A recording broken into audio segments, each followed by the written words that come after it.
Hello guys, இந்த வீடியோவில் of offenses against child பற்றி தான் பார்க்க போகிறோம். அதாவது வந்து BNS 2023ல சைல்டுக்கு அகெயின்ஸ்டாக என்னென்ன மாதிரி அஃபென்ஸ்லாம் நடக்க வாய்ப்பு இருக்குது அண்ட் ஒருவேளை அப்படி நடந்தது அப்படின்னா அவங்களுக்கு என்னென்ன மாதிரி பனிஷ்மெண்ட்லாம் கொடுப்பாங்க அப்படின்றத பற்றி தான் இந்த வீடியோவில் நம்ம டீட்டெயிலாக பார்க்க போகிறோம். அதில் ஃபஸ்ட்டு செக்ஷன் அதாவது 93லேருந்து இது ஆரம்பிக்குது. அதில் என்ன சொல்கிறாங்க அப்படின்னா exposure and abandoning of child under 12 years of age by parents or any person having care of it. அதாவது வந்து ஒரு சைல்டு அதாவது 12 yearsக்கு கம்மியாக இருக்கிற ஒரு சைல்டை அவங்களோட ஃபாதரோ இல்லை மதரோ இல்லை அந்த சைல்டு மேலே கேராக இருக்கிற ஏதாவது ஒரு பர்சனோ மேபி ஒரு டெஸ்டிமெண்ட்ரி கார்டியனாக கூட இருக்கலாம். அந்த பர்சன் வந்து அந்த சைல்டை வந்து கம்ப்ளீட்டாக பர்மனெண்ட்டாக லீவ் பண்ணிடணும் அப்படின்ற ஒரு இன்டென்ஷனோட அந்த சைல்டை வந்து அபேண்டன் பண்ணிட்டாங்க அப்படின்னா அவங்க வந்து இந்த செக்ஷனுக்கு கீழே வந்து லைபிள் ஆவாங்க. அவங்களுக்கான பனிஷ்மெண்ட் அப்படின்றது may extend to 7 years of imprisonment வரைக்கும் இருக்கும். அண்ட் தென் வந்து எக்ஸ்ப்ளனேஷனில் என்ன சொல்கிறாங்க அப்படின்னா this section is not intended to prevent the trial of the offences of murder and murder or culpable homicide. Even though இந்த செக்ஷனுக்கு கீழே அவங்க கவர் ஆகிருந்தாலுமே அவங்களுமே வந்து மர்டர் இல்லை அந்த கல்பபிள் ஹோமிசைட் அப்படின்றதுக்கான ட்ரையலெல்லாம் ஈடுபடுவாங்க தான். எப்போ அப்படின்னா if the child died in the consequences of the exposure. ஒருவேளை அவங்க அந்த மாதிரி அந்த சைல்டை தனியாக விட்டுட்டு வரும்போது அந்த சைல்டு வந்து அதோட கான்சிக்வன்ஸாக இறந்து போயிட்டாங்க அப்படின்னா அவங்க வந்து இந்த செக்ஷன் வந்து ப்ரிவென்ட் பண்ணாது. அவங்க வந்து அந்த மர்டர் இல்லை கல்பபிள் ஹோமிசைடு அப்படின்ற ஒரு செக்ஷன்ஸ் கீழே தான் அந்த ட்ரையல் வந்து அவங்க மேலே நடத்தப்படும். ஸோ இந்த செக்ஷனில் ஜஸ்ட் என்ன சொல்கிறாங்க அப்படின்னா ஒரு பேரண்ட்ஸோ இல்லை கார்டியனோ ஒரு சைல்டை தொலைக்கணும், இந்த சைல்டு எனக்கு தேவையில்லை அப்படின்னு சொல்லிட்டு ஏதாவது ஒரு பப்ளிக் பிளேஸில் போய் விட்டுட்டு வந்துடுறாங்க அப்படின்னா அவங்க வந்து இந்த செக்ஷன் கீழே லேபிள் ஆவாங்க. அவங்களுக்கான இம்ப்ரிசன்மெண்ட் பீரியட் அப்படின்றது 7 years, அது கூடவே ஃபைனும் சேர்த்து வரும் அப்படின்னு சொல்கிறது மட்டும் தான் இந்த செக்ஷனோட அப்ஜெக்டிவ். அண்ட் அடுத்த செக்ஷனில் என்ன சொல்கிறாங்க அப்படின்னா செக்ஷன் 94ல் concealment of birth by secret disposal of dead body. அதாவது ஒரு சைல்டு பிறந்த சில நாட்கள்லேயே இறந்து போயிடுது அப்படின்னா அந்த டெட் பாடியை வந்து அவங்க வந்து யார்கிட்டையுமே சொல்லாமல் அவங்களே கன்சீல் பண்ணி பண்ணிட்டாங்க, புதைச்சிட்டாங்க இல்லை டிஸ்போஸ் பண்ணிட்டாங்க அப்படின்னா அவங்க வந்து இந்த செக்ஷன் கீழே லைபிள் ஆவாங்க. அண்ட் அவங்களுக்கான பனிஷ்மெண்ட் அப்படின்றது imprisonment of either description which may be extend to 2 years. அவங்களுக்கு வந்து 2 வருஷம் வரைக்கும் சிறை தண்டனை கிடைக்கிறதுக்கான வாய்ப்பு இருக்குது. அது கூடவே ஃபைனுமே சேர்ந்து வரும். அண்ட் அடுத்த செக்ஷனில் என்ன சொல்கிறாங்க அப்படின்னா செக்ஷன் 95ல் hiring employing or engaging a child to commit an offence. அதாவது வந்து ஒரு பர்சன் ஒரு சைல்டை ஒரு 18 வயசுக்கு கம்மியாக இருக்க ஒரு சைல்டை வந்து ஹையர் பண்ணாலோ இல்லை அவங்கள வேலைக்கு வச்சு ஒரு அஃபென்ஸ் பண்ண சொல்லி செஞ்சாலோ அவங்க வந்து இந்த செக்ஷனுக்கு கீழே வந்து கவர் ஆவாங்க. அண்ட் அப்படி ஒரு வேளை அப்படி பண்ணுறாங்க அப்படின்னா அவங்களுக்கான பனிஷ்மெண்ட் அப்படின்றது not less than 3 years and which may be extend to 10 years. அதாவது மினிமம் 3 years மேக்ஸிமம் 10 years வரைக்கும் அவங்களுக்கு வந்து இம்ப்ரிசன்மெண்ட் கொடுப்பாங்க.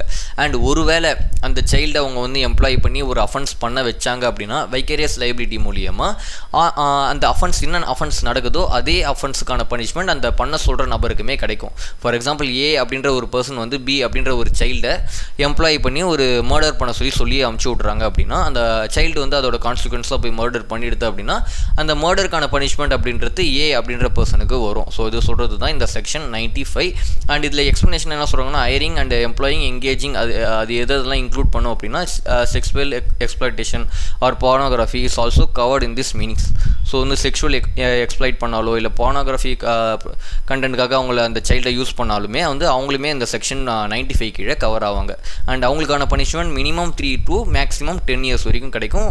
அண்ட் ஒருவேளை அந்த அஃபென்ஸ் நடந்தது அப்படின்னா அந்த அஃபென்ஸ்க்கு என்ன பனிஷ்மெண்ட்டுமே அதுவுமே வந்து இந்த பிரின்சிபல் அஃபெண்டருக்கு கிடைக்கும். ஸோ இதுதான் வந்து செக்ஷன் 95.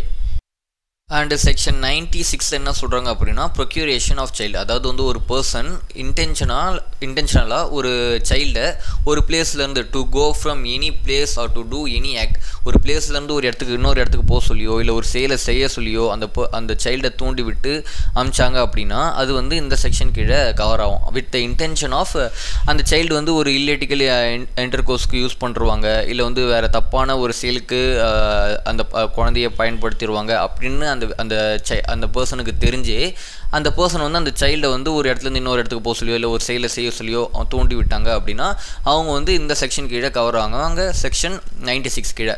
அண்ட் அவங்களுக்கான பனிஷ்மெண்ட் அப்படின்றது which may extend to maximum வந்து 10 years வரைக்கும் கொடுப்பாங்க. அண்ட் தென் அது கூடவே வந்து ஃபைன் லைபிலிட்டியுமே வந்து அவங்களுக்கு இருக்கும். ஸோ இதுதான் வந்து செக்ஷன் 96.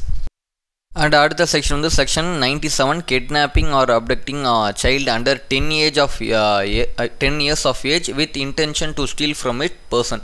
அதாவது வந்து ஒரு பர்சன் ஒரு 10 வயசுக்கு கம்மியாக உள்ள ஒரு சைல்டை அவங்களோட பேரண்ட்ஸ் கிட்டேயோ இல்லை அவங்களோட கார்டியன் கிட்ட இருந்தோ கிட்னாப் பண்ணா இல்லை பர்மனெண்ட்டாக அப்டக்ட் பண்ணால் அவங்களுக்கான பனிஷ்மெண்ட் அப்படின்றது 7 years வரைக்கும் கொடுப்பாங்க. மேக்ஸிமம் 7 years வரைக்கும் கொடுப்பாங்க. ஸோ அதை சொல்கிறது தான் இந்த செக்ஷன். இந்த செக்ஷன் வந்து நீங்கள் நிறைய இடத்துலையுமே கேள்விப்பட்டிருக்கலாம். குழந்தைய கடத்திட்டாங்க, குழந்தைய வந்து கிட்னாப் பண்ணிட்டாங்க அப்படின்ற மாதிரிலாம் ஒரு சம்பவம் நடந்தது அப்படின்னா அந்த குழந்தை வந்து 10 yearsக்கு கம்மியாக இருந்தது அப்படின்னா அவங்க கவர் ஆகிற செக்ஷன் வந்து செக்ஷன் 97 அண்ட் அதுக்கான பனிஷ்மெண்ட் வந்து 7 years வரைக்கும் மேக்ஸிமம் கொடுப்பாங்க. ஸோ இது சொல்கிறது தான் இந்த செக்ஷனோட அப்ஜெக்டிவ். அண்ட் 98 and 99 என்ன சொல்கிறாங்க அப்படின்னா ப்ராஸ்டியூஷன் பர்பஸ்க்காக அந்த சைல்டை யூஸ் பண்ணாங்க அப்படின்னா அதுக்கான என்னென்ன கான்சிக்வன்ஸ் அப்படின்னு சொல்கிறது தான் இந்த 98 and 99. அண்ட் 98 என்ன சொல்கிறாங்க அப்படின்னா செல்லிங் ஆஃப் சைல்டு. ஒரு சைல்டை வந்து ப்ராஸ்டியூஷன் பர்பஸ்க்காக தான் யூஸ் பண்ண போகிறாங்க அப்படின்னு தெரிஞ்சே ஒரு பர்சன் வந்து அந்த சைல்டை செல் பண்ணாங்க அப்படின்னா அவங்களுக்கான பனிஷ்மெண்ட் அப்படின்றது may extend to 10 years up to 10 years வரைக்கும் கூட வரும். அது கூடவே வந்து ஃபைன் லைபிலிட்டியுமே இருக்கும். அண்ட் தென் வந்து ஒருவேளை அந்த ப்ராஸ்டியூஷன் பர்பஸ்க்காகன்னு தெரிஞ்சே ஒரு சைல்டை வாங்குறாங்க, காசு கொடுத்து வாங்குறாங்க அப்படின்னா அவங்களுக்கான பனிஷ்மெண்ட் அப்படின்றது may not less than 7 years and which may extend to 14 years. அதாவது வந்து மினிமம் 7 years மேக்ஸிமம் 14 years வரைக்கும் கொடுப்பாங்க. யாருக்கு அப்படின்னா இந்த ப்ராஸ்டியூஷன் அப்படின்ற ஒரு பர்பஸ்க்காகவே ஒரு சைல்டை பை பண்ணுறாங்க இல்லை அந்த சைல்டை இன்வால்வ் பண்ணுறாங்க அப்படின்னா அவங்களுக்கு வந்து 7 years to 14 years. ஒருவேளை அந்த பர்பஸ்ன்னு தெரிஞ்சே ஒரு சைல்டை செல் பண்ணுறாங்க அப்படின்னா அவங்களுக்கு வந்து மேக்ஸிமம் 10 years அப்படின்ற மாதிரி நம்மளோட பிஎன்எஸ்ல சொல்கிறாங்க. ஸோ இதெல்லாம் தான் நம்ம இந்தியாவில் சைல்டுக்கு அகெயின்ஸ்டாக நடக்கக்கூடிய அஃபென்சஸ். ஸோ இதை சொல்கிறது தான் இந்த செக்ஷன் 93 to 99. ஸோ உங்களுக்கு அடுத்தடுத்த செக்ஷன்ஸ்லாம் வந்து நம்மளோட அப்கமிங் வீடியோஸில் போடுவோம். அண்ட் தென் அதுக்கான நோட்ஸ்லாம் வேணும் அப்படின்னாலுமே நம்மளோட டெலிகிராம் சேனலில் அதுக்கான நோட்ஸ் நம்ம அப்லோட் பண்ணுவோம். ஸோ அதுக்கான நோட்ஸ்லாம் வேணும் அப்படின்னு நினச்சிங்கன்னா மறக்காமல் நம்மளோட சேனலை சப்ஸ்கிரைப் பண்ணிக்கோங்க. அண்ட் தென் வந்து நம்ம டெலிகிராம் சேனலுமே வந்து லிங்க்கை யூஸ் பண்ணி டவுன்லோட் பண்ணிக்கோங்க, ஃபாலோ பண்ணிக்கோங்க. அண்ட் அதுக்கான நோட்ஸ் உங்களுக்கு ஷார்ட் அண்ட் ஸ்வீட்டாக இருக்கும். லைக் எக்ஸாம் பர்பஸில் பார்க்குறீங்க அப்படின்னா லைக் அந்த செக்ஷனுக்கான அஃபென்ஸ் அண்ட் அதுக்கான பனிஷ்மெண்ட் ஒரு எக்ஸாம்பிளோட ஒரு பர்ஃபெக்ட் எக்ஸாம் நோட்ஸாக இருக்கும். ஸோ இவ்வளோ பெரிய காம்ப்ளிகேட்டடான ஒரு டஃப் லாங்குவேஜ் உள்ள பேராக்டை படிக்கிறதுக்கு பதிலாக அதை நீங்கள் படிச்சிங்க அப்படின்னா உங்களுக்கு இன்னுமே ஈஸியாக புரியும். அந்த எக்ஸாமுக்குமே வந்து நீங்கள் நல்லா யூஸ் பண்ணிக்கலாம். ஸோ அவ்வளோதான் ஃப்ரெண்ட்ஸ், இந்த வீடியோ யூஸ்ஃபுல்லாக இருந்தது அப்படின்னா சப்ஸ்கிரைப் பண்ணி வச்சுக்கோங்க. தேங்க்யூ ஃபார் வாட்சிங்.